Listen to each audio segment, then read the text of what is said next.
At the start of the week-long trial, Christine Lagarde had looked relaxed as she arrived in court in Paris. Over the next few days, she was grilled by a panel of judges and lawmakers over her role in a $300 million state payout to French business tycoon Bernard Tapie in 2008. At the time, Lagarde was France's finance minister under the then president Nicolas Sarkozy, who was close to Tapie.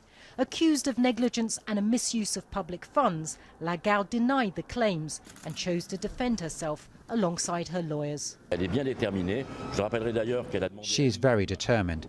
Let me remind you that she herself asked the IMF board to lift her immunity because she wanted to be here and stand in front of the judges to face all the accusations against her, step by step.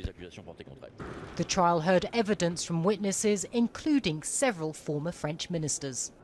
This case dates back to the 1990s when the French businessman Bernard Tapie sold his stake in the Adidas sportswear company to the Crédit Lyonnais bank. Now, the bank then sold Tapie's stake for a much higher price. That infuriated the tycoon, who said he had been defrauded. Now, because the Crédit Lyonnais bank was owned by the French state at the time, Tapie decided to sue the state for compensation.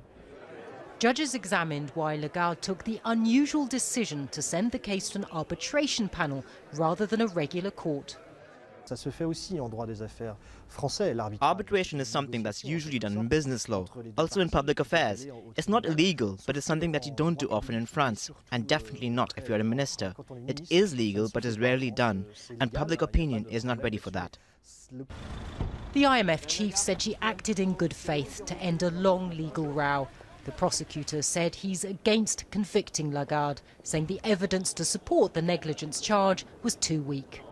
Mrs. Lagarde is confident, but Mrs. Lagarde is waiting for the judge's decision because it is them alone who will make it. If found guilty, Lagarde faces 1 year in prison, a fine of $15,000 and a likely end to her time at the International Monetary Fund. Natasha Butler, Al Jazeera, Paris.